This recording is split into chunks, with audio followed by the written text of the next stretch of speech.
नमस्कार मित्रांनो, एमपीएससी 2023 गट ब आणि गट क ही संयुक्त पूर्व परीक्षा झाली होती।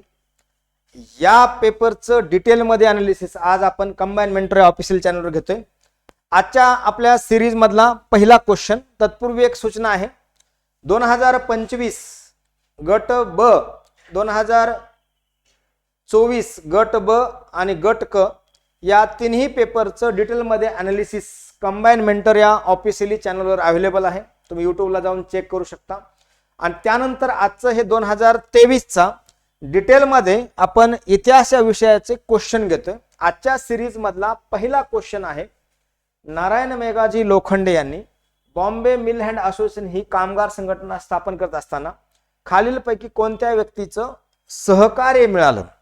मित्रांनो, बॉम्बे मिल हँड असोसिएशन नावाची ही जी कामगार संघटना आहे, ही कामगार संघटना मुंबईमध्ये 23 सप्टेंबर, नोट करा, 1884 ला स्थापन झाली होती। पहिला पॉइंट इथे तुम्हाला टिप देतो, डाऊट पण क्लिअर करतो। आपल्या बऱ्याच पुस्तकामध्ये 1890 दिले, ओके, हे तुमच्याकडे राहू द्या। परंतु ऑथेंटिक जर आन्सर विचाराल तर 23 सप्टेंबर 1884 ला नारायण मेघाजी लोखंडे यांनी बॉम्बे मिल हँड असोसिएशन नावाची भारतातील पहिली, नोट करा, पहिली कामगार संघटना स्थापन केली। कोणती कामगार संघटना?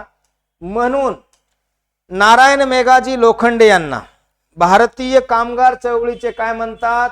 नोट करा, कामगार चळवळीचे, ओके, कामगार चळवळीचे जनक म्हणतात। काय म्हणतात? जनक, ओके। अत्यंत महत्वाचं आहे नारायण मेघाजी लोखंडे यांचं योगदान।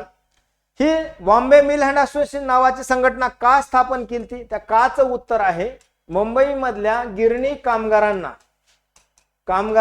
न्याय मिळवून देण्यासाठी। कशाला? जस्टिस, कामगारांना न्याय मिळवून देण्यासाठी नारायण मेघाजी लोखंडे यांनी कामगारांना न्याय मिळवून देण्यासाठी ही बॉम्बे मिल हँड असोसिएशन नावाची संघटना स्थापन केली। यासाठी त्यांनी दोन, गुराखी व दीनबंधू, हे दोन वर्तमानपत्र सुरू केले होते। गुराखी, नोट करा, आणि दीनबंधू। मित्रांनो, दीनबंधू हे 1877 ला पुण्याहून सुरू झालं होतं, 80 ला बंद पडलं। कृष्णराव भालेकरांनी सुरू केलं होतं। हे दीनबंधू वर्तमानपत्र सत्यशोधक समाजाचं मुखपत्र होतं, बरोबर आहे। पुन्हा 1880 ला मुंबईहून नारायण मेघाजी लोखंडे यांनी सुरू केलं। गुराखी आणि दीनबंधू मधून, पर्टिक्युलरली दीनबंधू म्हणून कामगारांचा आवाज उठवण्याचं काम केलं। नारायण मेघाजी लोखंडे यांनी जी संस्था स्थापन केली होती, बॉम्बे मिल हँड असोसिएशन, या संघटनेमध्ये कोणाचं सहकार्य लाभलं होतं? केशवराव बागडे आणि केशवराव बोले। मित्रांनो, हा पर्याय चुकीचा आहे, मी ह्याच्यावर बोलतो। रघु भिकाजी, रेणू बाबाजी बरोबर आहे। नारायण सुरकाजी, विठ्ठलराव कोरगावकर ही बरोबर आहे। कृष्णाजी अर्जुन केळुसकर, रामचंद्र शिंदे आणि नारायण पवार, म्हणजे अ चुकीचं, ब बरोबर, क बरोबर आणि ड बरोबर। ऑप्शन ब, क आणि ड। मूळ प्रश्नाकडे येऊया आपल्या। बॉम्बे मिल हँड असोसिएशन नावाची संघटना गिरणी कामगारांना, म्हणजे कामगारांना हक्क मिळवून देण्यासाठी स्थापन झाली होती मुंबईला, तारीख 23 सप्टेंबर 1884। काही पुस्तकामध्ये, विकिपीडियामध्ये बऱ्याच ठिकाणी 1890 आहे, तुम्हाला मी दोन्ही लिहून दिले। बर, आता ही कामगारांची भारतामधली युनिक म्हणजे पहिली संघटना होती। नारायण मेघाजी लोखंडे यांनी भारतामध्ये कामगारांना, ओके, काही मागण्या होत्या, त्या मागण्या मान्य होण्यासाठी अनेक वेळा मोर्चे काढले, पण भारतातील पहिला कामगारांचा मोर्चा, नोट करा, पहिला कामगारांचा मोर्चा आजच्या परळ भागामध्ये काढला, लक्षात ठेवा, पहिला मोर्चा। दुसरं महत्वाचं, ओके, भारतामध्ये पहिला महिला कामगारांचा मोर्चा नारायण मेघाजी लोखंडे यांनी मुंबईमध्येच काढला, नोट करा। हेही मुंबई परळ आणि हाही मुंबई परळ, हे नोट करा इतिहासामध्ये। कामगारांना काही मागण्या होत्या, उदाहरणामध्ये कामगारांना साप्ताहिक सुट्टी मिळावी म्हणून 1884 पासून सलग 10 वर्ष प्रयत्न केले आणि 10 जून, पॉइंट नोट करा, 1890 ला कामगारांना ऐतिहासिक रविवारची सुट्टी मिळाली। यासाठी त्यांना जवळपास 6 वर्ष संघर्ष करावा लागला। म्हणून कामगारांना रविवारची सुट्टी, हा पॉइंट महत्वाचा आहे, रविवारची, ओके, सुट्टी ही नारायण मेघाजी लोखंडे यांच्या अथक प्रयत्नामुळे मिळाली। याशिवाय आपण जर बघितलं, एक प्रश्न विचारतो, नारायण मेघाजी लोखंडे यांना कामगारा संदर्भात जे कार्य करायची प्रेरणा आहे, ती प्रेरणा कोणापासून मिळाली होती? तर महात्मा फुले यांच्यापासून मिळाली होती. नोट करा, लक्षात ठेवा, महात्मा फुले यांच्यापासून ही प्रेरणा मिळाली होती. एकंदरीत आपण जर बघितलं, याशिवाय नारायण मेघाजी लोखंडे यांनी मुंबईमध्ये दंगल पसरली होती. ती दंगल शांत करण्याचं काम केल्यामुळे ब्रिटिश सरकारने त्यांना पुरस्कार देऊन गौरवण्यात आलं होतं. तो पुरस्कार कोणता, नक्की या क्वेश्चनचं उत्तर द्या. नारायण मेघाजी लोखंडे यांना 1890 ते 92च्या दरम्यान दंगल शांत करताना त्यांनी जे कार्य केलं होतं तेव्हा ब्रिटिश सरकारने त्यांना पुरस्कार दिला होता. तो पुरस्कार कोणता, नक्की कमेंट करा. मित्रांनो, पुढच्या प्रश्नाकडे जाण्याच्या अगोदर हा पर्यायावर विषय बोलूया. केशवराव बागडे यांचं योगदान इतिहासामध्ये काय, तर दिनकरराव जवळकर या नावाच्या व्यक्तिमत्वाचं जो ब्रिटिश भारतामध्ये ब्राह्मणोत्तर चळवळीचे नेते होते, नाव काय होतं, दिनकरराव जवळकर. लक्षात ठेवा, दिनकरराव जवळकर. आणि यांचं एक प्रसिद्ध पुस्तक होतं देशाचा दुश्मन. देशाचा दुश्मन. या पुस्तकाची प्रस्तावना, नोट करा, प्रस्तावना केशवराव बागडे यांनी लिहिली होती. बरं, पॉइंट दुसरा, यांच्यावर एक खटला दाखल झाला देशाच्या दुश्मन या पुस्तकामुळं. आणि या खटल्याचं वकिली पत्र डॉक्टर बाबासाहेब आंबेडकरांनी घेतलं होतं. डॉक्टर बाबासाहेब आंबेडकर. म्हणून इतिहासामध्ये यावर आपल्याला बऱ्याच वेळा प्रश्न आले, त्यांनी ही नोंद ठेवा. केशवराव बागडे, दिनकरराव जवळकरांचं देशाच्या दुश्मन या पुस्तकाची प्रस्तावना लिहिली होती, त्यामुळे खटला दाखल झाला. आणि त्यानंतर हे आपल्यासाठी हे वकिली पत्र डॉक्टर B.R. आंबेडकरांनी घेतलं होतं. म्हणून नारायण मेघाजी लोखंडे यांनी कामगार चळवळीचे जनक. तुम्हाला मी हा प्रश्न विचारलाय. आणखीन एक प्रश्न विचारतो जाता जाता, तो महत्वाचा प्रश्न आहे. तत्कालीन ब्रिटिश भारतामध्ये महाराष्ट्रामध्ये केशोपनाची पद्धत होती. तर केशोपन करणाऱ्या नाभिकांचा संप नारायण मेघाजी लोखंडे यांनी कोठे घडून आणला. नाभिकांचा संप, नाभिकांचा, नोट करा पॉइंट, नाभिकांचा संप कोठे घडून आणला, कोठे घडून आणला. ह्या दोन प्रश्नाचे उत्तर द्या. CMOच्या ऑफिसला तुम्हाला या प्रश्नाचं उत्तर दिलं जाईल. नक्की. पुढं दुसरा प्रश्न आहे, आणि प्रश्न असा आहे, 1857च्या उठावात अत्यंत शांतपणे बघा, शिंदे आणि निजाम यांनी भाग घेतला असता तर उठाव यशस्वी झाला असता, असं कोण म्हणतंय. लक्षात ठेवा, असं कोण म्हणतंय, तर 1857च्या उठावात प्रश्न विचारलाय. उठावात शिंदे आणि निजामाने जे भाग घेतला असता तर उठाव यशस्वी झाला होता. त्याचं कारण आधी सांगतो. उठाव काय यशस्वी झाला होता, कारण बघा. झाला असता म्हणतायत, कारण काय, कारणे काय, तर पहिलं कारण आपण बघितलं, यांची लष्करी शक्ती खूप जास्त होती. कोणाची, निजामाची आर्मी. लक्षात ठेवा, लष्करी पॉवर यांची खूप जास्त होती. कोणाची, निजामाची. याशिवाय लष्करी पाठबळ होतं. दुसरं, यांचं राज्य खूप मोठं होतं, संस्थान. म्हणजे शिंदे यांचं मध्य भारतामध्ये आणि दक्षिण भारतामध्ये निजामाचं त्या काळामधल्या 563 संस्थानापैकी सर्वात मोठं संस्थान आणि सर्वात श्रीमंत संस्थान हे हैदराबादच्या निजामाचं होतं. म्हणून हाही पॉइंट नोट करा. लक्षात ठेवा, हाही पॉइंट नोट करा. म्हणून त्यांचं मध्य व दक्षिण भारतातील स्थान, मध्य व दक्षिण भारतातील स्थान, लक्षात ठेवा, भारतातील स्थान. याच्यामुळं त्यांना लक्षात ठेवा महत्वाचं आहे. म्हणून उठाव यशस्वी झाला होता. तिसरं महत्वाचं कारण होतं त्यांच्याकडे असणारी रसद व सामग्री. जर यांनी सामुग्री उठावात भाग घेतला असता तर हा उठाव यशस्वी झाला असता, असं कोण म्हणतंय म्हणून प्रश्न विचारलाय. तर डलहौसी नावाचा व्यक्ती म्हणतो का, तर दादा डलहौसीचा कार्यकाल किती आहे, 1848 ते 56. 57चा प्रश्न आहे रॉंग. रिपन आहे का, रॉंग, कारण 1880 ते 84 हा रिपनचा कार्यकाल आहे. माउंट बेटन मित्रांनो शेवटचा भारताचा व्हाईसरॉय होता 47 ते 48 आणि 48 ते 49 हे गव्हर्नर ऑफ पहिले इंडिया. त्यामुळे हाही प्रश्न उत्तर काय येतं मग, लॉर्ड कॅनिंग. 1856 ते 58 हा गव्हर्नर ऑफ इंडिया आणि 1858 ते 62 व्हाईसरॉय ऑफ इंडिया, पहिले व्हाईसरॉय, शेवटचे गव्हर्नर ऑफ इंडिया. एकंदरीत प्रश्नाचं उत्तर काय, लॉर्ड कॅनिंग. आपल्याला प्रश्नाचं उत्तर मिळालं. आता स्टेटमेंट काय होतं सांगतो तुम्हाला.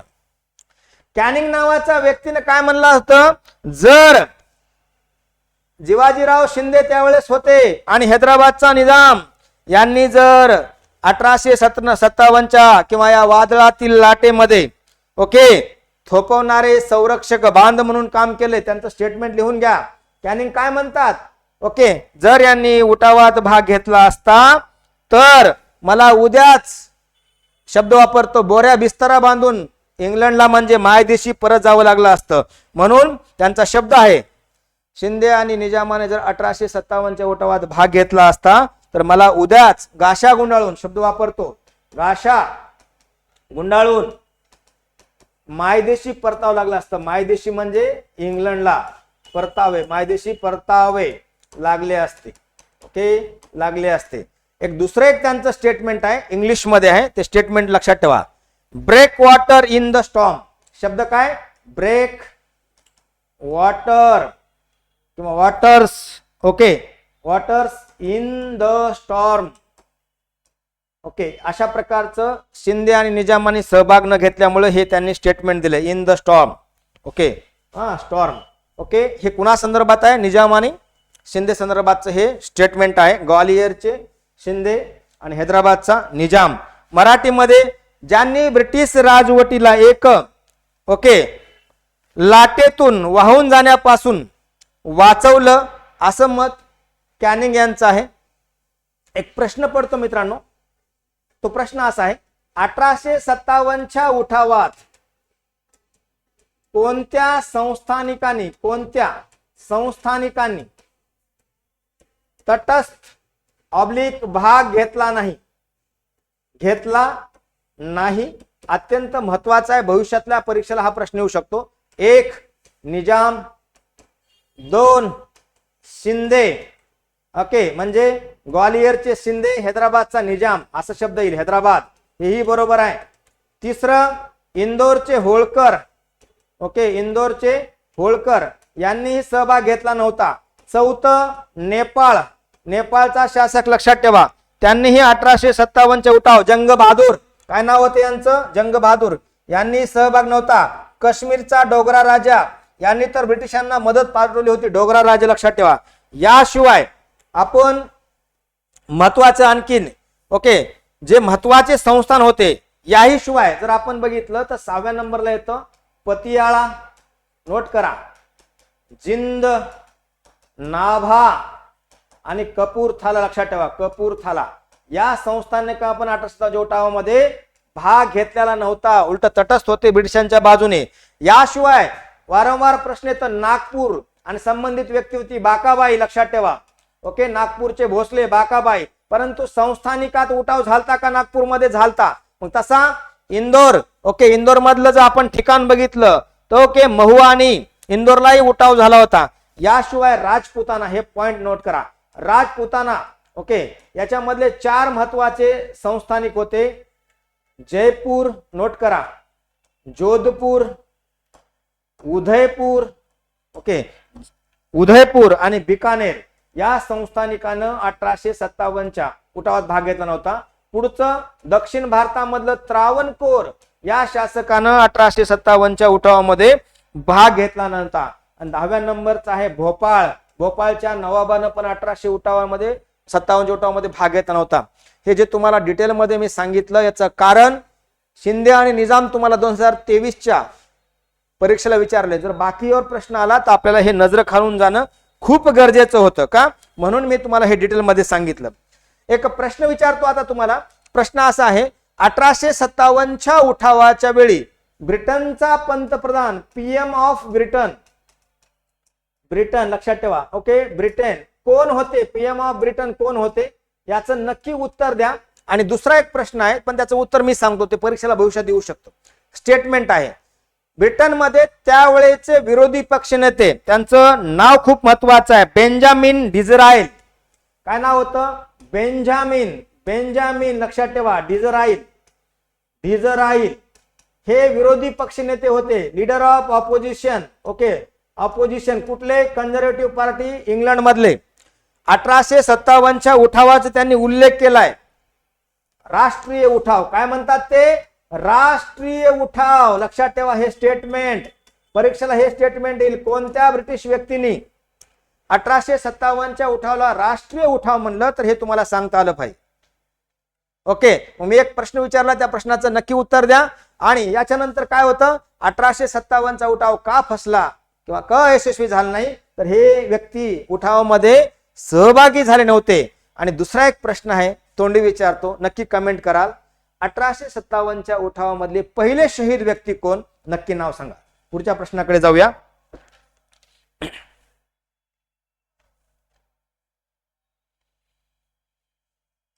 3 नंबरचा प्रश्न आहे, प्रार्थना समाज संदर्भातला प्रश्न आहे. सोपा प्रश्न आहे मित्रांनो.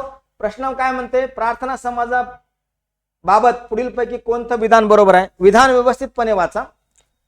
दादोबा पांडुरंग तरखडकर, आत्माराम पांडुरंग तरखडकर, वामन आबाजी मोडक, भाऊ महाजन इत्यादींनी 31 मार्च 1867 तारीख इथं दिल्याच्यामुळे आपल्याला सांगायची गरज नाही, मुंबईमध्ये प्रार्थना समाज स्थापन केला.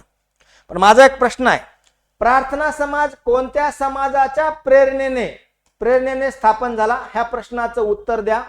आणि कोणते प्रार्थना समाजाचे व्यक्ती आचार्य होते, त्यांच्यापासून प्रेरणा घेऊन दक्षिण भारतामध्ये 1864 वेद समाज आणि 1867 मुंबईमध्ये प्रार्थना समाज स्थापन झाला. इथे एक तुम्हाला नाव आणखीन ऍड करतो मित्रांनो. इथं फाउंडर मेंबरची नाव आहेत. याशिवाय अनेक नावं होती, जसं न्यायमूर्ती रानडे होते. ओके, नामदार गोखले जुळले गेले, नामदार गोखले लक्षात ठेवा. याशिवाय महर्षी विठ्ठलरामजी शिंदे होते, महर्षी कर्वे धोंडू केशव कर्वे होते, लक्षात ठेवा. याशिवाय आणखीन व्यक्ती कोण होते, पंडिता रमाबाई होत्या, रमाबाई रानडे होत्या, ताराबाई शिंदे होत्या. असे अनेक व्यक्ती जोडले होते या समाजासंदर्भात किंवा समाजाबाबत. आता प्रार्थना समाज स्थापना मुंबईला झाली, बरोबर आहे. मग हे स्टेटमेंट चूक का, तर हे स्टेटमेंट बरोबर. प्रार्थना समाजामार्फत सुबोध पत्रिका नावाचं वर्तमानपत्र सुरू केलं होतं, ही बरोबर. या समाजाच्या माध्यमातून नाम जोशी यांनी, लक्षात ठेवा, मजुरांची परिस्थिती सुधारण्यासाठी, काय म्हटलंय, मजुरांची परिस्थिती सुधारण्यासाठी ओके सोशियल सर्व्हिस लीग नावाची, काय सोशियल सर्व्हिस लीग नावाची 11 मार्च पॉइंट नोट करा 1911 ही संघटना स्थापन केली होती का, तर केली होती. सोशियल सर्व्हिस लीग पुन्हा नारायण मल्हार जोशी हे कोण होते, या संघटनेचे पहिले सचिव होते. ओके, कोण होते, संघटनेचे सचिव होते. काय होतं, कामगारांना व्यक्ती म्हणून न्याय मिळावा, माणूस म्हणून एका माणसासारखं जगता यावं, त्यांचं राहणीमान सुधारावं, त्यांच्या मागण्या मान्य व्हाव्या, त्यांना प्रेम स्नेहभाव मिळावा, व्यवस्थित माहिती मिळावी, यासाठी नारायण मल्हार जोशी, नाम जोशी, जे लक्षात ठेवा प्रार्थना समाज संदर्भातले व्यक्ती होते, त्यांनी सोशियल सर्व्हिस लीग नावाची मजुरांची कामगार सोडण्यासाठी संघटना स्थापन केली होती. बरं, प्रार्थना समाजाने मुंबई, सोलापूर, कोल्हापूर ओके या ठिकाणी महाविद्यालय स्थापन केलं. मित्रांनो हे चूक, कारण का प्रार्थना समाजाच्या अनेक व्यक्तींना, उदाहरण म्हणून सांगतो, 1885 ओके FC कॉलेज पुण्यामध्ये या संदर्भात गोपाळ गणेश आगरकर असतील, टिळक असतील, भांडारकर असतील, ओके विष्णू शास्त्री चिपळूणकर असतील. यानंतर सांगलीला, लक्षात ठेवा, ज्याला आपण वेलिंग्टन कॉलेज सांगली म्हणतो, ओके वेलिंग्टन कॉलेज सांगली या ठिकाणी, फर्ग्युसन कॉलेज पुणे.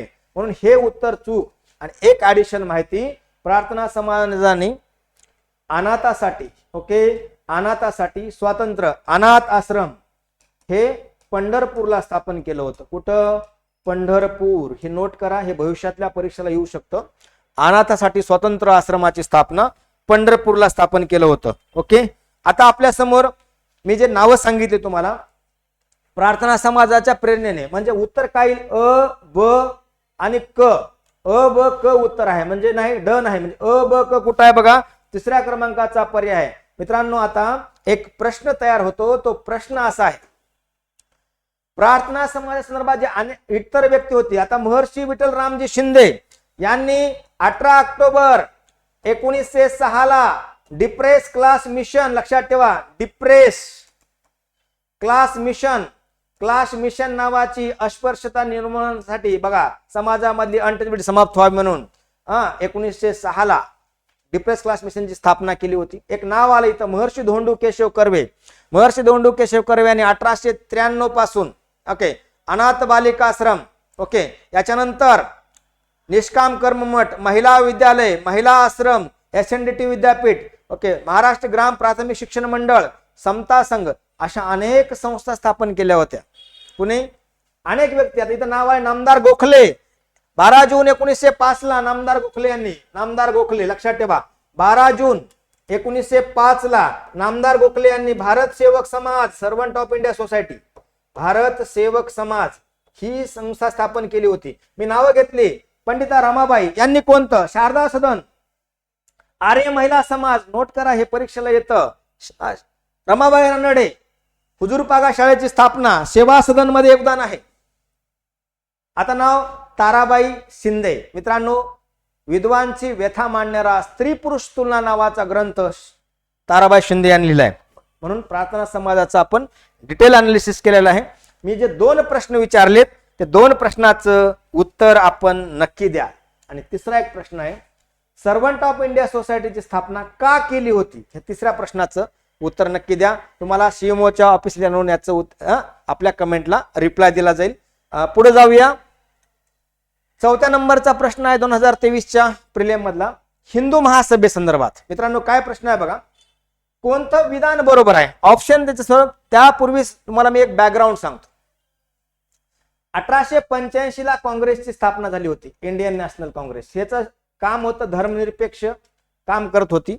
1906 ला 30 डिसेंबरला 1906 ला ओके मुस्लिम लीगची स्थापना झाली. वाटते मुस्लिमांचा आवाज उठवायचं काम करत होतं.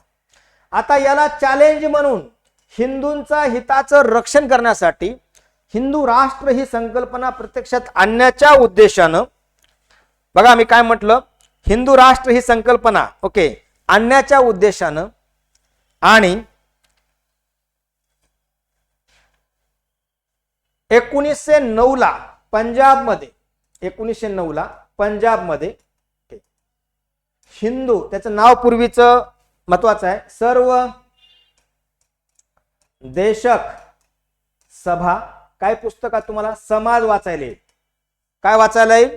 सर्व देशक सभा किंवा समाज. पण तत्पूर्वी तुम्हाला सांगतो, हिंदू सभा नावाची ही 1909 ला काय झाली होती? एक संघटना स्थापन झाली होती. याच्यानंतर अखिल भारतीय लेवलला 1915 ला मदन मोहन मालवीय, लाला लजपत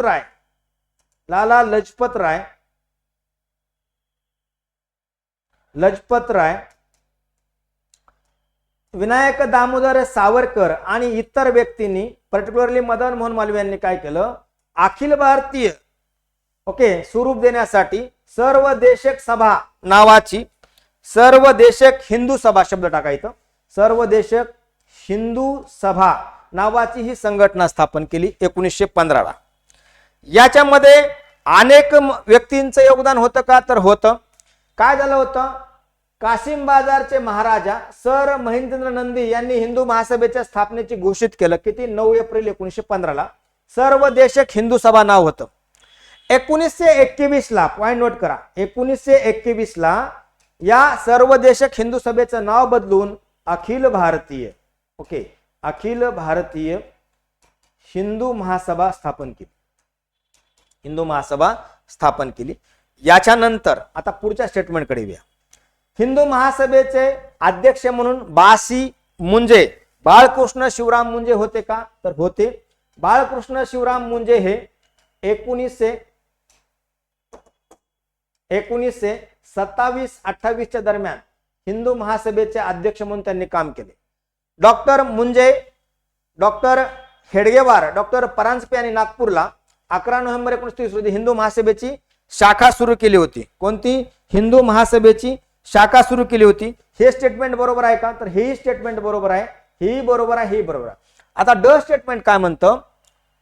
28, 29, 30 डिसेंबर 1938 ला हिंदू महासभेचं भव्य अधिवेशन पुण्याला भरलं होतं. मित्रांनो, हे स्टेटमेंट चुकीचं आहे. त्याचं कारण अ, ब आणि क बरोबर आहे. अ, ब आणि क, मग उत्तर काय येईल? 1. आता ड का चुकीचं आहे त्याचं आपण थोडं विश्लेषण बघूया. ड चुके याचं कारण 1937 पासून बघा, लक्षात ठेवा, 1937 असेल, 38 असेल, 39 असेल, 1940 असेल, ओके 41 आणि 42 सलग 6 वर्षे विनायक दामोदर सावरकर हे काय होते? अध्यक्ष होते. हा पहिला पॉइंट नोट करा. कोण अध्यक्ष होतं? सलग विनायक दामोदर सावरकर. 37चं जे अधिवेशन भरलं होतं, इथं आपल्याला परीक्षेला प्रश्न येतो. ओके, 37चं जे अधिवेशन भरलं होतं हे कर्णावतीला भरलं होतं. कुठं? कर्णावती. आणि 38चं भरलं होतं हे नागपूरला. म्हणून पुणे नव्हे तर उत्तर काय? नागपूर. लक्षात ठेवा, नागपूर आहे. याच्यानंतर 39चं अधिवेशन भरलं होतं कोलकात्याला. आणि आपल्या प्रश्नाचं उत्तर आता लक्षात ठेवा, 40चं मधुरा. ओके, 41चं भागलपूर, बिहार मधलं भागलपूरला. आणि 42चं कानपूरला. मग आपलं पुणे नसून काय आहे इथं उत्तर? नागपूर. म्हणून हे चुकीचं आहे. तर विनायक दामोदर सावरकर ज्या वेळेस अंदमानातून सुटका झाली तेव्हा त्यांना रत्नागिरीला नजर कैदेत ठेवलं होतं. त्यानंतर त्यांनी पतित पावन नावाचं सर्व जाती धर्मासाठीचं काय केलं? मंदिर स्थापन केलं. पुढं रत्नागिरी या ठिकाणी रत्नागिरी हिंदू महासभेची शाखेची स्थापना केली होती. आणि 37, 38, 39, 40, 41, 42 असं सलग 6 वर्ष ते अध्यक्ष होते. ओके, एकंदरीत हा हिंदू महासभेचा आपल्याला विस्तार पाहिला. आता एक प्रश्न होतो, हिंदू महासभा का स्थापन झाली होती? तर त्या काचं उत्तर आहे मुस्लिम लीगचा वाढता प्रभाव पाहता आणि इंडियन नॅशनल काँग्रेसचं फक्त राजकीय कार्य पाहता हिंदूंच्या विचाराला हिताचं रक्षण करण्यासाठी आणि हिंदू राष्ट्र स्थापन करण्यासाठी हिंदू महासभेची स्थापना झाली होती. पुढच्या प्रश्नाकडे जाऊया. 1857च्या उठावाच्या वेळी, सेकंड क्वेश्चन आहे बरं का, 1857 उठावा इंग्रजांच्या कोणत्या कर्तबगार सेनानींनी महत्वाची भूमिका पार पाडल्या? मित्रांनो, 2 प्रकारचा इथं प्रश्न तयार होतो. 1857च्या उठावाचं भारतीय नेतृत्व कोणी केलं? उदाहरणामध्ये दिल्ली, कानपूर, बरेली, ग्वालियर, इंदोर, फैजाबाद, भागलपूर अशा प्रकारचे आपण जे प्रश्न बघतो तर त्याचा आपण नेता सांगतो. जसं दिल्लीला बहादूरशाह जफर बख्त खान, कानपूरला तात्या टोपे. आणखीन कोण होतं सांगा कमेंट मध्ये. कानपूर राणी झाशी यांनी कुठलं ग्वालियर नेतृत्व केलं होतं? तर लखनौ, फैजाबादला कोण नेतृत्व केलं होतं? हे भारतीय नेतृत्व विचारतं. हेच जेव्हा भारतीयांनी उठाव केला तेव्हा 1857चा उठाव कोणत्या ब्रिटिश अधिकाऱ्यांनी व्यवस्थितपणे हा उठाव दाबला किंवा मोडून काढला या संदर्भात प्रश्न आहे. तर आपल्या समोर आहे नील हॅवलॉक यांचं योगदान होतं का? तर होतं. हे स्टेटमेंट बरोबर आहे मित्रांनो. नील आणि हॅवलॉक यांचं कुठे योगदान होतं? नील नावाच्या या अधिकाऱ्यांनी बरेली आणि बनारस या ठिकाणचा उठाव मोडून काढण्यामध्ये भूमिका पार पाडली होती. दुसरं नाव आहे हॅवलॉक यांनी कानपूरला उठाव मोडून काढण्यामध्ये महत्वाची भूमिका पार पाडली होती. ऑट्रमवर आपला बऱ्याच वेळा परीक्षेला प्रश्न आला दिसतो. लखनौ मध्ये ऑट्रम यांनी नेतृत्व केलं होतं. सर ह्यू रोज तत्पूर्वी मी लॉरेन्स घेतो. लॉरेन्स बंधूंचं योगदान कुठं होतं? तर लॉरेन्स बंधूचं लक्षात ठेवा, यांचं फैजाबाद आणि पंजाब मधला उठाव दाबण्यामध्ये त्यांचं योगदान होतं. कॅम्पबेल नावाच्या अधिकाऱ्याचं कुठे योगदान होतं? कॅम्पबेल सर्वात कर्तबगार. लक्षात ठेवा, कानपूर, लखनौ, बरेली. कोणतं? कानपूर, लखनौ आणि बरेली या ठिकाणी. कॅम्पबेल. ह्युरोज यांच्या विषयी खूप महत्वाचा बऱ्याच परीक्षेला प्रश्न आलाय. ह्युरोज यांचं तुम्हा सगळ्यांना याचं उत्तर पाठ आहे. मेरी झाशी नाही दूंगी, ग्वालियर आणि झाशी या ठिकाणचा उठाव दाबण्यामध्ये यांच्या विषयीचे एक स्टेटमेंट आहे राणी लक्ष्मीबाई यांच्या विषयी. राणी लक्ष्मीबाई, खूब लढी वो मर्दानी झाशीवाली राणी थी. ही कविता आपण बऱ्याच वेळा ऐकली असेल. तर राणी लक्ष्मीबाई यांच्या विषयी त्यांचं शेवटच्या क्षणापर्यंत झाशी न देण्याचं धारातीर्थ पडजेपर्यंत त्यांनी जे झुंज दिले ब्रिटिशांसोबत, त्यावेळेस म्हणतात 1857च्या उठावामध्ये एकमेव बंडखोर पुरुष होय. कुणाला? राणी लक्ष्मीबाईंना. हे ह्युरोज यांचं स्टेटमेंट आहे. बऱ्याच एक्झामला आलंय, भविष्यामध्ये पण येऊ शकतं. ह्युरोज यांचं स्टेटमेंट आहे, लक्षात ठेवा. कारण का? म्हणूनच या राणी झाशी यांचं योगदान पाहता हिंदी भाषेमधली कवित्री आहे, मी कविता म्हणून दाखवतो. ती कविता कुणाची आहे सांगा? हर बुंदेलो के बोल पे थी वो कहाणी थी, खूब लढी वो मर्दानी झाशीवाली राणी थी. ही कविता कोणत्या कवयित्रीची आहे? नक्की कमेंट मध्ये सांगा. आता अ बरोबर, ब बरोबर, क बरोबर. हे ड का चुकीचं आहे ते तुम्हाला सांगतो. म्हणजे अ ब क म्हणजे 3 नंबरचं उत्तर बरोबर आहे. आता ड का चुकीचं आहे त्याच्याविषयी तुम्हाला मी स्टेटमेंट क्लिअर करतो. विल्यम डिग्बी नावाच्या व्यक्तीचं, विल्यम डिग्बी हा यांचं योगदान आहे का? तर आहे, परंतु इंडियन नॅशनल काँग्रेसची 1889 ला ब्रिटनमध्ये म्हणजे लंडनला ब्रिटनमध्ये British India committee, British India नावाची कमिटी स्थापन झाली होती. या कमिटीचे सचिव म्हणून विल्यम डिग्बी यांनी काम पाहिलं होतं आणि विल्यम वेडरबर्न हे अध्यक्ष होते. बरोबर आहे. आणि दुसरं, ब्रिटिश भारतामध्ये खर्चा संदर्भात जो आयोग आला होता त्याच्या संदर्भात त्यांचं कार्य आहे. म्हणून 1857 उठावामध्ये त्यांची महत्वाची भूमिका नव्हती. कुणाची? डिग्बी आणि कॉलिन क्लार्कची. पुढच्या प्रश्नाकडे जाऊया. आपल्याला याच्याविषयी काही मनामध्ये काय आहे का? आणखीन याशिवाय आणखीन ब्रिटिश अनेक अधिकारी होते. विन्सेंट ऑथर नावाचा अधिकारी होता, ह्यू व्हीलर नावाचा अधिकारी होता, याशिवाय जॉन निकोलसन नावाचा अधिकारी होता, विलियम टेलर नावाचा अधिकारी होता, जनरल हडसन होता, ज्यांनी दिल्लीमध्ये, लक्षात ठेवा जनरल हडसन यांची दिल्लीमध्ये महत्वाची भूमिका. आपण जे 6-7 व्यक्तींची नावं घेतली, ओके, 3 2 6. याशिवाय अनेक अधिकारी होते, जसं ह्यू व्हीलर यांचं कानपूरच्या उठाव दाबण्यामध्ये योगदान होतं, जॉन निकोलसन यांचं दिल्लीमधला, विलियम टेलर बिहार मधला उठाव दाबला, जनरल रेनॉर्ड यांनी फैजाबाद, विन्सेंट ऑथर यांनी बरेलीचा आणि हडसन, जनरल हडसन यांनी दिल्लीचा. म्हणून हे अत्यंत महत्वाचे हे 10-15 ब्रिटिश अधिकारी होते. पण आपल्या कंबाईनने त्यांनी 6 विचारलेत. ठीक आहे, बाकीचे मी तुम्हाला 6-7 सांगण्याचा प्रयत्न केला. चला पुढच्या प्रश्नाकडे जाऊया. 1875 मध्ये ओके शेतकऱ्याचा उठाव कोणत्या भागामध्ये झाला होता? मित्रांनो, याला दुसरं नाव आहे दख्खनचे दंगे. ओके, दख्खनचे दंगे म्हणतात. सविस्तरपणे आपण शांतपणे या प्रश्नाकडे बघूया, कारण हा प्रश्न महाराष्ट्र संदर्भातला आहे का? तर आहे. सुरुवात आपल्याला एक क्लू मिळतो. कोणत्या भागात झाला होता? ऑप्शन काय? भिमडी, शिरूर, पारनेर, नगर, इंदापूर, हवेली, बागलाण, सातारा, तासगाव, शिराळा, जत, मलकापूर, श्रीगोंदा, कर्जत, सोलापूर, रत्नागिरी. सोलापूर एक जिल्हा, रत्नागिरी एक जिल्हा, सातारा एक जिल्हा, नगर एक जिल्हा. किती झाले? 1 2 3 4. आता याच्यामध्ये नगर, सातारा, ओके. आता एक ह्याच्यामध्ये ऍड करतो मी पुणे आणि अहमदाबाद. एकूण या आताच्या महाराष्ट्रामधल्या 5 आणि हे अहमदाबाद गुजरात बॉर्डर, लक्षात ठेवा गुजरातमध्ये येतं.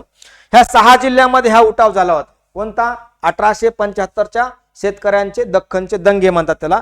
कोण होतं? हे शेतकरी होते. का उठाव केलता? तर महत्वाचं या उठावाचं कारण काय होतं?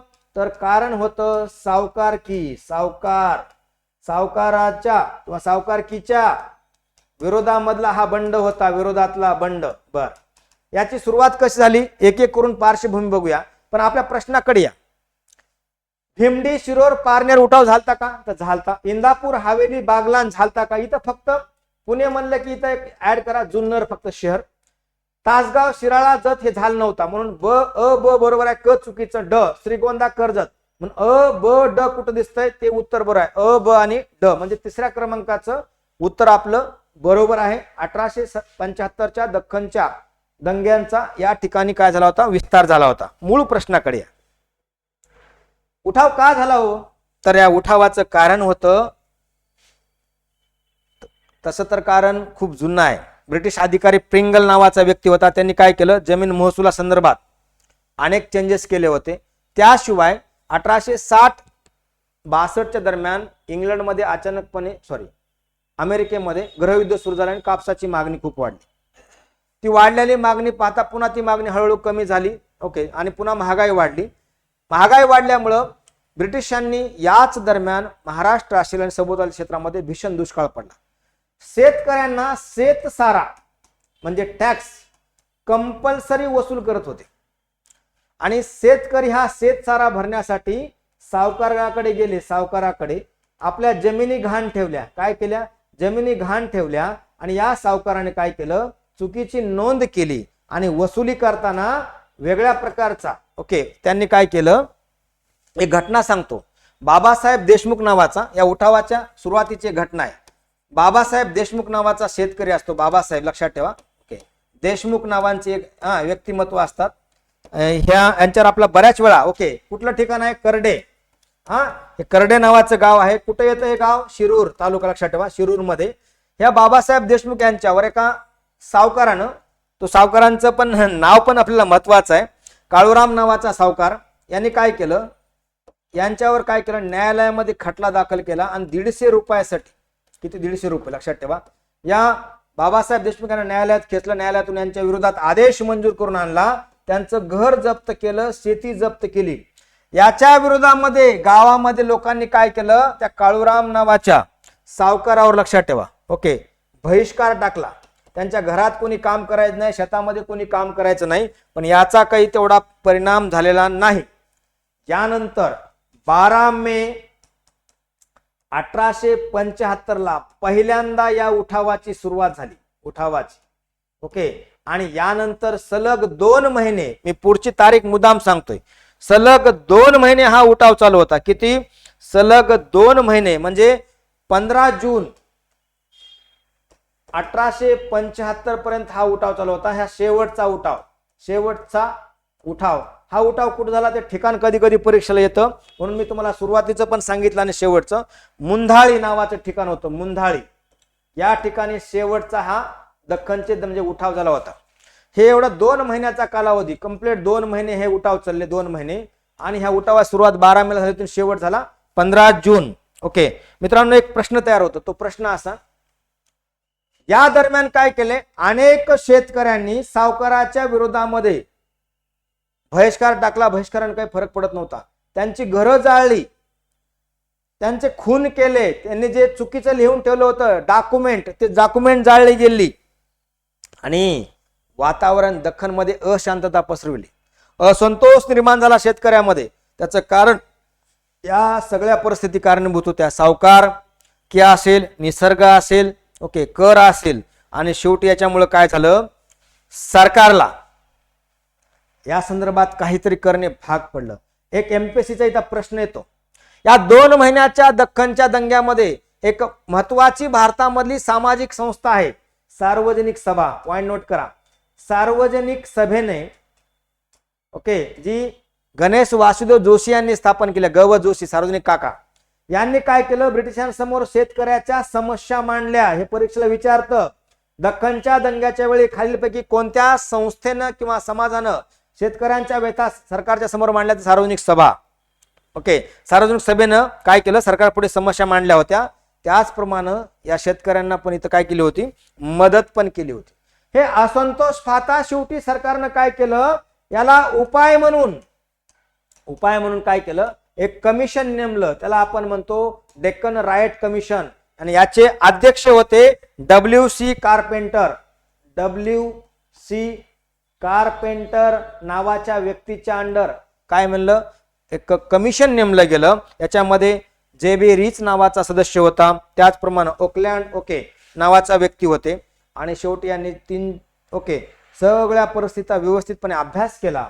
आणि या कमिशननं 1879 ला एक रिपोर्ट दिला. आणि याच्या आधारे कायदा बनला. त्याला म्हणतात Deccan agriculture relief act. Okay, 1889. आणि याच्यातून शेतकऱ्याला काही प्रमाणामध्ये काय झाली, रिलीफ म्हणजे मदत झाली. प्रश्न असा येतो, ज्या वेळेस हा कायदा पास झाला, ही दंगे झाले, क्वेश्चन आहे माझा, नक्की कमेंट करा, तुम्हाला या कमेंटचं उत्तर दिलं जाईल. हा कायदा पास झाला त्यावेळेस बॉम्बे प्रांताचे गव्हर्नर कोण होते? गव्हर्नर कोण होते? मी मुद्दाम प्रश्न विचारलाय, कोण होते? नक्की कमेंट करा. गव्हर्नर कोण होते? नक्की कमेंट करा. पण हे परीक्षेला आपल्याला भविष्यामध्ये येऊ शकतं, म्हणून हे डिटेलमध्ये मी तुम्हाला घेतले. पुढचा प्रश्न, क्रांतिकारी सेनापती बापट यांनी खालीलपैकी कोणत्या चळवळीमध्ये भाग घेतला होता? मित्रांनो, पहिल्या सुरू तुम्हाला एक क्ल्यू देतो. सेनापती ही त्यांना मिळालेली पदवी आहे. काय आहे? पदवी आहे. पांडुरंग महादेव बापट हे त्यांचं पूर्ण नाव. पांडुरंग महादेव बापट हे त्यांचं पूर्ण नाव. 1880 ते 1967 हा त्यांचा एकंदरीत कार्यकाल आहे. सेनापती ही पदवी काय मिळाली होती, तर ह्याचा आधी सुरुवात 1920 नंतर किंवा दरम्यान पुण्यामधल्या मुळशी मावळ या ठिकाणी त्यांनी ओके एका प्रोजेक्टच्या विरोधामध्ये, टाटाच्या संदर्भातला एक प्रोजेक्ट होता, ओके, या विरोधामध्ये आंदोलन केलं होतं. म्हणून ओके त्यांना मुळशी सत्याग्रह नेतृत्व केल्यामुळे सेनापती ही पदवी मिळाली होती. एकूण आयुष्यामध्ये त्यांना जवळपास 20 वर्षे कारावास भोगवला, वेगवेगळ्या वेळी कारावास. मी तुम्हाला थोडक्यात बॅकग्राऊंड सांगतो. पुण्याला शिकायला आले. पारनेर त्यांचा जन्म ठिकाण, नगर मधलं. त्यानंतर मुंबईला, त्याच्यानंतर त्यांना एक शिष्यवृत्ती मिळाली मुंबई विद्यापीठातर्फे, लंडनमध्ये गेले. परंतु दुर्दैव असं होतं, लंडनमध्ये काँग्रेसच्या आणि क्रांतिकारकाशी काही ओळख झाली. तिथं 1906ला श्यामाप्रसाद मुखर्जी, माफ करा मी शब्द श्यामाप्रसाद मुखर्जी, श्यामजी कृष्ण वर्मा यांनी इंडिया हाऊस नावाची संस्था स्थापन केली होती, किंवा ज्याला आपण हॉस्टेल म्हणूया. भारतामधून येणाऱ्या व्यक्तींना राहण्याची शैक्षणिक सुविधा तिथे मिळत होत्या श्यामजी कृष्ण वर्मा यांनी. आणि या हॉस्टेलमध्ये विनायक दामोदर सावरकर आणि इतर क्रांतिकारक होते. तसं सेनापती बापट इथं पोहोचले. त्यावेळेस त्यांनी ब्रिटिश इंडिया रूल विषयीचा एक निबंध वाचला, त्याच्यामुळे त्यांची ती शिष्यवृत्ती बंद झाली. श्यामजी कृष्ण वर्मा यांनी, टिळकांनी विनंती केली आणि त्यांना पुढील शिक्षणासाठी इंडिया हाऊसमध्ये राहण्याची सोय केली. लंडनमध्ये असताना त्यांनी इंजिनिअरिंगचं शिक्षण घेत होते. या दरम्यान त्यांनी काही भारतीय व्यक्ती, त्याच्यामध्ये मिर्झा अब्बास आणि हेमचंद्र दास यांच्या मतीनं सावरकरांसोबत काय अनेक व्यक्ती होते. बॉम्ब बनवण्याचं तंत्र त्यांनी फ्रान्स आणि रशियाकडून, पटेल रशियाकडून त्यांनी शिकलं आणि तेच काही शस्त्र असतील किंवा तंत्रज्ञान भारतामध्ये क्रांतिकारकाकडून पोहोचण्याचं काम केलं. जेव्हा भारतामध्ये आले त्यावेळेस त्यांनी अनेक चळवळीमध्ये भाग घेतला. ऑप्शन आहेत गोवा मुक्ती संग्राम. मित्रांनो, हे गोवा मुक्ती संग्राम 1961चा आहे, त्यांचा सहभाग होता. हैदराबाद मुक्ती संग्राम लक्षात ठेवा, याच्यामध्ये सहभाग होता का 1948ला हैदराबाद मुक्ती संग्राम, त्याच्या अगोदर पण त्यांचा सहभाग होता. संयुक्त महाराष्ट्र चळवळ यस आणि महाराष्ट्र मैसूर सीमा यस, ह्याच्यामध्ये पण त्यांचा सहभाग होता. म्हणून वरीलपैकी सर्व. आता सेनापती बापट यांच्यावर आपला आणखीन महत्वाची काय, अंदमानामध्ये जे भारतीय कैदी आहेत क्रांतिकारक आहेत त्यांच्या सुटकेसाठी नारायणराव सावरकरांच्या मदतीनं राजबंदी मुक्ती मंडळ नावाची संस्था स्थापन केली होती. राजबंदी मुक्ती मंडळ, नोट करा, नारायण सावरकर यांच्या मदतीनं जे कैदी आहेत त्यांच्या सुटकेसाठी. याशिवाय एक प्रश्न विचारतो, जीकेचा प्रश्न आहे, बऱ्याच परीक्षेला आलाय, तुम्हाला बी येऊ शकतो, लक्षात ठेवा, पण जस्ट मला असं वाटलं ते विचारावं. जेव्हा देश स्वतंत्र झाला त्यावेळेस 15 ऑगस्ट 1947ला सेनापती बापट यांनी नक्की कमेंट करा, स्वातंत्र्याचा ध्वज फडकविण्याचा मान कोणत्या ठिकाणी, कोणत्या शहरात त्यांना मिळाला, लक्षात ठेवा, किंवा कोणत्या शहरामध्ये त्यांनी ध्वजारोहण केलं होतं. सोप्या भाषेत कोणत्या शहरामध्ये 15 ऑगस्ट 1947ला ध्वजारोहण केलं होतं, नक्की कमेंट करा, कारण हा प्रश्न मी थोडा ट्रिकी इंटरलिंकेज करून विचारला आहे. याशिवाय त्यांनी झाडू कामगारासाठी मुंबईला मित्रमंडळ स्थापन केलं होतं. भाववाढी विरोधात त्यांनी चळवळ उभा केली होती आणि सेनापती बापट यांचं महत्वाचं योगदान होतं. काय महत्वाचं स्वातंत्र्य चळवळीमध्ये योगदान होतं, म्हणून आपण डिटेलमध्ये त्यांच्याविषयी हे अनालिसिस केलेलं आहे. का त्यांचा कार्यकाल पाहता एकंदरीत इंडिया हाऊस संदर्भात मी मुदाम सांगितलं, कारण हे सांगणं खूप गरजेचं होतं. क्रांतिकारक संदर्भातलं जे हब बनलं होतं लंडन मधलं, आणि शिष्यवृत्ती बंधन त्यांना राहण्याची सोय टिळकांच्या विनंतीमुळे श्यामजी कृष्ण वर्मा यांनी केली होती. बोलण्याच्या ओघामध्ये मी तिथं श्यामाप्रसाद मुखर्जींचं नाव घेतलं, पण ते करेक्शन करा. पुढे जाऊया. मग आपल्या प्रश्नाचं उत्तर काय, वरीलपैकी सर्व. पुढे बघा, 1909च्या कायद्या संदर्भातला हा प्रश्न आहे. नाही, 1919च्या कायद्या संदर्भातला. ब्रिटिश सरकारने घटना सुद्धा दिल्या, कारण काय होतं, कोणता कायदा विचारला त्याचं बॅकग्राऊंड सांगतो. 1919चा कायदा आहे, ज्याला आपण म्हणतो मोर्ले मिंटो मॉन्टेगो चेम्सफोर्ड सुधारणा कायदा कधीचा, 1919. याच कायद्याला लोकमान्य टिळकांना म्हणलं होतं, काय म्हणलं होतं टिळक, उजळलं पण सूर्य कुठं आहे, उजाडले पण सूर्य कुठं आहे, सूर्य कोठे आहे. दुसरं स्टेटमेंट होतं टिळकांचं, जनाब दिल्ली बहुत दूर है. काय जनाब दिल्ली बहुत दूर है, अशा प्रकारच्या टिळकांनी या कायद्यावर टीका केली होती. पण आता काय म्हटलंय, ह्या घटनात्मक सुधारणा का दिल्या म्हणून विचारले आपल्याला. मॉन्टेगो आणि चेम्सफोर्ड हे भारताचे व्हाईसराय होते 1916 ते 21, आणि मॉन्टेगो हे भारत सचिव होते, बरोबर आहे. का दिल्या? क्रांतिकारी चळवळीमधून भारतीयांचा असंतोष वाढला होता. हे खरं आहे का स्टेटमेंट? खरं आहे. उदाहरणामध्ये जर आपण बघितलं क्रांतिकारी चळवळीमधून भारतीयांचा असंतोष वाढला होता, काहीतरी घटनात्मक सुधारणा देणं गरजेचं होतं. मी एक थोडक्यात घटना सांगतो. 1897 ला प्लेग आला, त्याच्यामुळे रँडची हत्या. पहिला पॉइंट म्हणजे रँडची हत्या, चापेकर बंधू रँडची हत्या. दुसरं 1905-06च्या वेळेस अनेक क्रांतिकारी घटना घडल्या का? घडल्या. 1908 ला प्रफुल्ल चाकी आणि खुदराम बोस, लक्षात ठेवा, मुझफ्फरपूर खटला. याच्या संदर्भात प्रश्न आहे. पुढं 1908-09च्या दरम्यान अनंत लक्ष्मी कानडे यांनी केलेली हत्या, कर्जन वाहिली. इथं प्रश्न येतात तुम्हाला, लक्षात ठेवा. ह्या क्रांतिकारी घटना. याशिवाय 1912 ला लॉर्ड हार्डिंग भारताच्या व्हाईसरॉय दिल्लीमध्ये बॉम्ब टाकण्याचा प्रयत्न केला, पण ते बचावले. 1915 ला परदेशामध्ये येऊन गद्दार संघटना, गद्दार चळवळीचं आंदोलन, अशा घटनामुळे काय झालं? हा कायदा पास करावा लागला. दुसरं काँग्रेस आणि मुस्लिम लीगची युती. 1916 ला काँग्रेसला लखनौला अधिवेशन भरलं आणि या ठिकाणी 2 युनिक पॉइंट होते. हिंदू ज्याला आपण असं म्हणूया इंडियन नॅशनल काँग्रेस आणि मुस्लिम लीगची युनिटी झाली, युती. याशिवाय एक्स्ट्रीमिस्ट म्हणजे जहाल आणि मवाळांची इथं काय झाली? युती झाली. म्हणून हे दोन्ही पॉइंट बरोबर आहे. मग माझा छोटा प्रश्न आहे तुम्हाला, इथं लगेच प्रश्न विचारतो. लखनौ अधिवेशनाला हे जे भरलं होतं काँग्रेसचं, याचे अध्यक्ष कोणी भूषवले होतं व अध्यक्षस्थान? नक्की कमेंट करा मित्रांनो. पुढचं, पहिल्या महायुद्धात निर्माण झालेली राजकीय परिस्थिती. पहिल्या महायुद्धामध्ये राजकीय परिस्थिती. कारण का? या महायुद्धामध्ये पहिल्या महायुद्धामध्ये म्हणजे 1914 ते 18च्या दरम्यान अनेक भारतामध्ये अनेक भारतीय व्यक्ती ब्रिटिशांच्या आर्मीमध्ये नोकरीला सैनिक म्हणून जॉईन झाले होते. कारण गांधीजींनी आवाहन केलं होतं भारतीय तरुणांना की तुम्ही भारतीय आर्मीमध्ये भारतीय तरुणांना ब्रिटिश भारतीय आर्मीमध्ये म्हणजे हिंद सैनिकांनी जॉईन व्हायला. म्हणून गांधीजीला भरती करणेवाला सार्जंट म्हणतात. काय म्हणतात? भरती करणेवाला सार्जंट. म्हणून या वरील कारणामुळे. याशिवाय आणखीन काही कारण होते का? तर असे अनेक कारण होते. उदाहरणामध्ये गांधीजींचं भारतामध्ये आगमन झालं होतं 1915 ला. त्यानंतर गांधीजींनी हळूहळू चंपारण, अहमदाबाद, खेडा सत्याग्रह यशस्वी झाला होता. रॉलेट ऍक्ट पास झाला होता, त्याच्या विरोधामध्ये सत्याग्रह झाला. जालियनवाला बाग हत्याकांड घडला. ह्या भारतीयांचा असंतोष वाढला होता, म्हणून हा कायदा पास झाला होता. मित्रांनो, आपण शेवटचा क्वेश्चन घेणार आहोत 1919च्या कायद्यामध्ये. त्याच्यामध्ये तुम्हाला तरतुदी सांगतो काय तरतुदी होत्या. म्हणून याचं उत्तर काय येईल? अ, ब, क आणि ड. मग आता एकंदरीत उत्तर काय येईल? वरील पैकी सर्व बरोबर आहे, त्याच्यामुळे हा कायदा पास झाला होता. पुढच्या प्रश्नाकडे जाऊया. तत्पूर्वी एक प्रश्न विचारतो. इथे एक प्रश्न विचारलाय, परत एक प्रश्न विचारतो. हिंदू मुस्लिम ऐक्याचं अग्रदूत.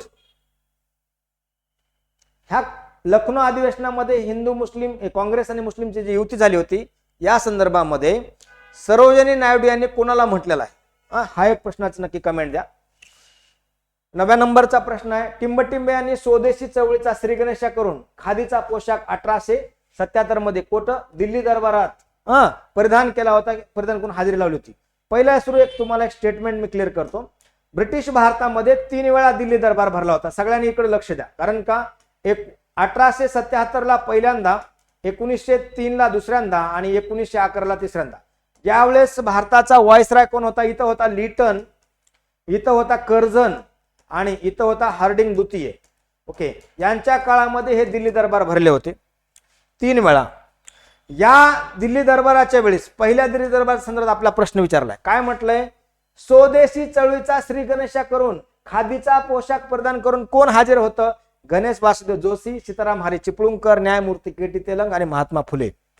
मित्रांनो, तर गणेश वासुदेव जोशी त्यांना सार्वजनिक काका म्हणतो आपण. सार्वजनिक काका यांनी एक संघटना स्थापन केली होती. संस्था म्हणा, संघटना म्हणा. नाव होतं सार्वजनिक सभा. सार्वजनिक सभा कधी स्थापन केली होती? 1870 ला. कुठं? पुण्यामध्ये. या सभेने दख्खनच्या दंग्यामध्ये, लक्षात ठेवा, भारतीयांच्या समस्या शेतकरी समस्या मांडण्याचं काम केलं होतं. सार्वजनिक सभेच्या मार्फत अनेक दुष्काळाच्या वेळी कार्य केलं गेलं. आपल्या समोर एक प्रश्न येतो, तो प्रश्न महत्वाचा आहे.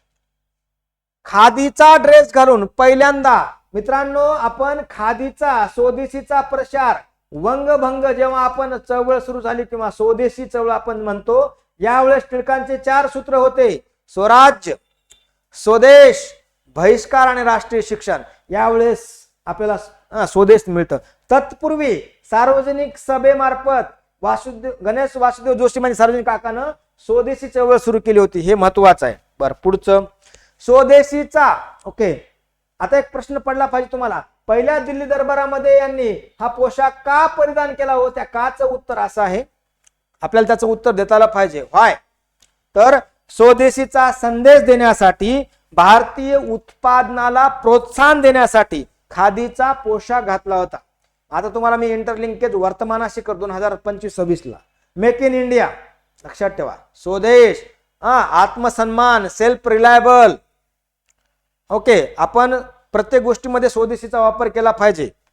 परदेशीचा बायकॉट हे नंतर आपोआप येतं. स्वराज्य, स्वदेश, बहिष्कार, राष्ट्रीय शिक्षण 1905, परंतु स्वदेशीचा पुरस्कार सार्वजनिक काका. मेन पॉइंट काय आता महत्वाचा आहे, ही सार्वजनिक सभा स्थापन झाली, यांनी अनेक कार्य केलं. याशी रानडेंचं पण महत्वाचं योगदान होतं. एमपीएससी ला आपल्याला 2 प्रश्न आलेत. जेव्हा सार्वजनिक सभेवर टिळकांचं वर्चस्व निर्माण झालं 1895 ला, त्यावेळेस ओके, टिळकांचं वर्चस्व लक्षात ठेवा, महत्वाचा प्रश्न आहे. वर्चस्व निर्माण झालं, वर्चस्व, त्यावेळेस नामदार गोखले हे बाहेर पडले आणि त्यांनी एक संस्था स्थापन केली होती. ती संस्था स्थापन केली होती, त्या संस्थेचं नाव काय?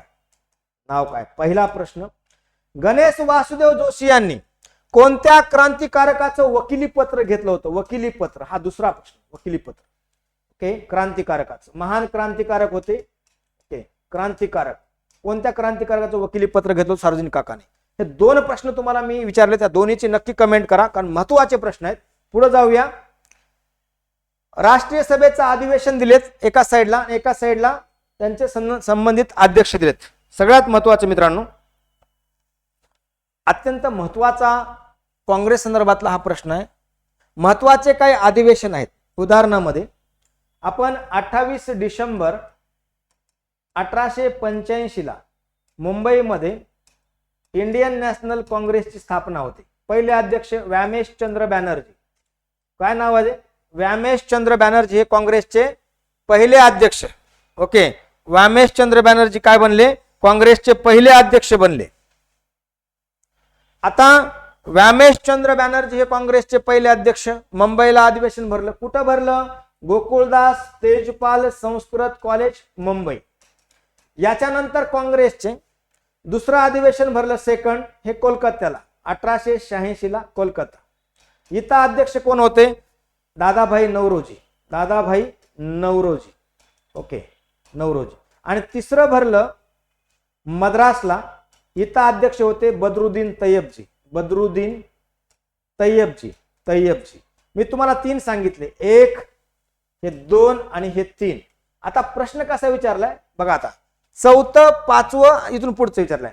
4थं अधिवेशन भरलं होतं 1888 ला अलाहाबादला, आणि अध्यक्ष होते लक्षात ठेवा जॉर्ज यूल नावाचं ब्रिटिश व्यक्ती अध्यक्ष होते. किती झाले? 4 अधिवेशन. प्रश्न कसा विचारला आयोगानं बघा. प्रश्न कसा, आयोगाचा ट्रिकी प्रश्न आहे, आपल्यासाठी पण क्ल्यू देतो. 5वं अधिवेशन आपल्याला विचारले, म्हणजे 1, 2, 3, 4 तुम्हाला माहित पाहिजे, बरोबर आहे. मध्ये प्रश्न विचारला 5वं, पण काय विचारले? 5वें अधिवेशन मुंबईला भरलं होतं आणि याचे अध्यक्ष कोण? तत्पूर्वी तुम्हाला आता एकाच ठिकाणी मी सगळं लिहून देतो. 1885 ते 1947 पर्यंत 5च ब्रिटिश व्यक्ती 4 ठिकाणच्या, म्हणजे 5 अधिवेशनाचे 4 ठिकाणच्या वेगवेगळ्या वेळी 4 व्यक्ती 5 वेळा अध्यक्ष होते, ब्रिटिश व्यक्ती. तिथं प्रश्न बघा कसा फिरतो ते. 1888 आपण बघितलं. 1889 ला काँग्रेसचं अधिवेशन भरतं मुंबईला, आणि याचे अध्यक्ष कोण? असं पहिल्याचे अध्यक्ष ब्रिटिश व्यक्ती सांगितलं मी, जॉर्ज यूल, पहिले व्यक्ती ब्रिटिश व्यक्ती. दुसऱ्याचे विलियम वेडरबर्न, लक्षात ठेवा, विलियम वेडरबर्न हे अध्यक्ष होते. यानंतर डायरेक्ट 1894 ला ब्रिटिश व्यक्ती अध्यक्ष बनतात. कोणते? ब्रिटिश व्यक्ती. 1894 ला. आपल्या परीक्षेला हे कामाचं आहे. 1894 ला कुठं अधिवेशन भरतं जे आपल्याला परीक्षेला येऊ शकतं? तर ते सगळ्यात महत्वाचं मद्रासला. आणि इथं कोण अध्यक्ष बनतं बघा. Okay, Alfred web. आणि यानंतर 1904 ला अध्यक्ष कोण बनतं? ओके, मुंबईला अधिवेशन भरतं का बघा. मुंबईला अध्यक्ष कोण बनतं? Henry cotton. ओके, आणि 1910ला परत अलाहाबादला अधिवेशन भरतं आणि विलियम वेडरबर्न नावाचा व्यक्ती दुसऱ्यांदा अध्यक्ष बनतो. William Wedderburn. म्हणून तुम्हाला मी एकाच ठिकाणी सांगितलं. बघा आता आता तुम्हाला उत्तर येतं. 1889ला 5वं अधिवेशन मुंबईला भरलं. तुम्हाला माहिती आहे William Wedderburn. Yes, William Wedderburn. एकावरच उत्तर निघतं का? निघतं. अचं उत्तर 3 कुठं दिसतंय? डायरेक्ट तुमच्या प्रश्नाचं उत्तर सुटलं. चला, 91चं अधिवेशन भरलं होतं नागपूरला. या अधिवेशनाचे अध्यक्ष होते आनंद चार्लू, ज्याला पी आनंद चार्लू म्हणतो आपण. पुण्याला 1895 Surendranath Banerjee, one of the founder member, लक्षात ठेवा, नॅशनल कॉन्फरन्स. 13वा अधिवेशन अमरावतीला आणि शंकर नायर यांच्या अध्यक्षतेखाली. मित्रांनो, एक प्रश्न विचारतो, मला ते राहतच नाही. तुम्हाला मी प्रत्येक प्रश्नाला प्रश्न विचारतो आणि त्याचं तुम्ही नक्की उत्तर द्याल. प्रश्न असा आहे, काँग्रेसच्या कोणत्या अधिवेशनाच्या वेळेस काँग्रेसच्या व्यासपीठावरून काँग्रेसचं ध्येय स्वराज्य आहे असं ठरलं? INC session. कोणतं अधिवेशन होतं आणि ते वर्ष सांगा. ओके, काँग्रेसचं ध्येय स्वराज्य आहे. दुसरा क्ल्यू देतो, पूर्ण स्वराज्य नव्हे. नेक्स्ट प्रश्नाकडे जाऊया आणि हा आपला आजच्या सिरीज मधला शेवटचा प्रश्न आहे. प्रश्न असा आहे बघा, 1885ला जरी काँग्रेस स्थापन झालं असलं तरी काँग्रेसने राष्ट्रीय चळवळ उभा केली होती. मग ते मवाळा असतील, झाल असं गांधी युग. परंतु आपल्यासमोर महत्वाचा प्रश्न आहे, काँग्रेसच्या दबावापोटी म्हणा पण भारतीयांच्या मागण्या हळूहळू मान्य होत होत्या. मॉन्टेगो चेम्सफोर्ड या नावाने ओळखला जाणारा भारतीय घटना सुधारणा विषयक अहवाल टिंब मध्ये प्रसिद्ध करण्यात आला. मॉन्टेगो हा भारत सचिव होता. चेम्सफोर्ड हे व्हाईसराय होते. व्हाईसराय यांनी काय केलं होतं? आपण 8व्या नंबरचा प्रश्न बघितलं. अहवाल तयार केला होता. आपण जर बेसिक बघितलं, काय केलं? भारत मंत्री मॉन्टेगो यांनी ब्रिटनच्या भारत मंत्री मॉन्टेगोनी ब्रिटनच्या पार्लमेंटमध्ये, कुठल्या? ब्रिटनच्या पार्लमेंटमध्ये म्हणजे संसदेमध्ये भाषण केलं. पुन्हा केलं? मॉन्टेगो यांनी भाषण केलं आणि ऐतिहासिक घोषणा केली. काय? भारतासाठी काही त्यांना उत्तरदायी द्यायचंय. ओके, यासाठी त्यांनी एक समिती नेमली. आणि इथं तुमच्या MPSCला कंबाईन असो राज्यसेवेला एक प्रश्न येतो. याच्यामध्ये या समितीमध्ये मॉन्टेगो सदस्य होते का? तर होते. चेम्सफोर्ड सदस्य होते का? होते. याशिवाय आणखीन लय महत्वाचे व्यक्ती होते. डोनमोर नावाचा एक व्यक्ती सदस्य होता. त्यांचं नाव होतं अल आर्क डोनमोर. दुसरं Charles Robertson. Donoughmore, okay, Charles Robertson.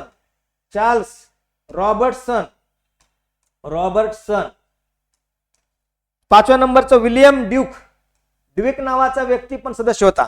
असे ब्रिटिश व्यक्ती. पण एक युनिक नाव होतं. ते युनिक नाव एक भारतीय व्यक्ती पण होते का? तर होतं. तुमच्या एक्झामला इथं प्रश्न येईल, 1919चा भारत परिषद अधिनियम येण्या अगोदर एक समिती नेमली होती. त्या अहवाल येण्या अगोदर त्या समितीचा भारतीय व्यक्ती कोण सदस्य होते? तर भूपेंद्रनाथ बासू नावाचा व्यक्ती हा मॉन्टेगो, चेम्सफोर्ड, डोनमर, ड्यूक आणि रॉबर्टसन यांच्या बरोबर हा काय जे ऐतिहासिक भाषण केलं होतं, घोषणा केली होती भारतामध्ये काहीतरी द्यायचं, ज्याला आपण म्हणतो 1919चा कायदा का पास झाला. तसं मी तुम्हाला 8व्या प्रश्नामध्ये सांगितलं होतं. तर ह्या वेळेस ही कमिटी नेमली. शेवटी या कमिटीचा रिपोर्ट येतो. मग आता रिपोर्ट कधी आला? अहवाल. आता लक्षात ठेवा, या समितीचा अहवाल कधी आला विचारला तर जुलै 1918ला. आणि हाच तुमच्या ग्रुप बी च्या सी च्या 2023च्या PYQ मध्ये प्रश्न आहे. लक्षात ठेवा, हा प्रश्न जुलै 1918 म्हणून आपल्या प्रश्नाचं उत्तर आहे. याच्यानंतर काय होतं? हा अहवाल आला आणि ब्रिटिश, लक्षात ठेवा, पार्लमेंटनं 23 डिसेंबर 2026-27 जेव्हा तुम्हाला प्रश्न याच्यावर येईल तर तयारी राहू द्या. 23 डिसेंबर 1919ला ब्रिटिश पार्लमेंटनं, 19ला ब्रिटिश संसदेनं हा कायदा काय केला? मंजूर केला. किंवा ज्याला आपण म्हणू पार्लमेंटनं हे विधेयक सहमती दिली आणि याच्यानंतर हा भारतामध्ये कायदा लागू होतो. याला दुसरं नाव भारत परिषद कायदा 1919. दादा, मग तरतुदी काय? तरतुदी हा परीक्षेला येणारा प्रश्न आहे.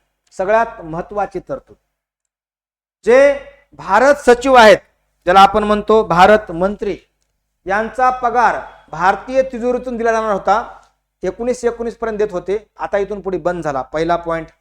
दुसरा, हाय कमिशनर नावाचं एक पद निर्माण केलं. हाय कमिशनर हे लंडन हाय कमिशनर हे पद 1919च्या कायद्याने आलं होतं इंग्लंड. ओके, हाय कमिशनर नवीन पद. कारण का, भारत सरकारसाठी काही कामे करण्यासाठी हे नवीन पद निर्माण केलं. आणि पहिले हाय कमिशनर बनले, एनीवन आयडिया? विलियम मेयर नावाचे व्यक्ती पहिले हाय कमिशनर बनले होते, विलियम मेयर. ओके, आणि तो हाय कमिशनरचा आणि व्हाईसरॉयचा संबंध काय, तर हाय कमिशनर हा ब्रिटिश पार्लमेंट मध्ये व्हाईसरॉयचा प्रतिनिधी म्हणून काम करत होता. कायदेमंडळात बदल झाला का?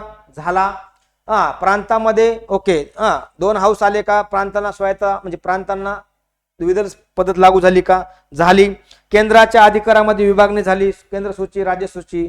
प्रांतामध्ये सोपीव आणि राखीव विषय आले का? आले. याशिवाय याच कायद्यानं भारतामध्ये ओके ज्याला आपण म्हणू स्पर्धा परीक्षेचं 1919ला तरतूद झाली, भारतात परीक्षा घ्यावी, ही 1922ला झाली. ओके, 22ला पहिल्यांदा 1922ला भारतामध्ये स्पर्धा परीक्षा. पूर्वी लंडनलाच व्हायची, पुन्हा भारतात झाली. 1926ला ज्याला आपण म्हणतो आयोग, युनियन पब्लिक सर्व्हिस कमिशन, ज्याला आता 100 वर्ष व्हाय, लक्षात ठेवा. याचा इतिहास याच कायद्यामध्ये आहे. 1926ला स्थापन झालं. ठीक आहे. अशा प्रकारचे अनेक सेंट्रल लेजिस्लेटिव्ह असेंब्ली मधले ओके काउन्सिल ऑफ स्टेट अशा प्रकारचे हाऊस पण आले का? आले. कायदे निर्मिती झाली होती.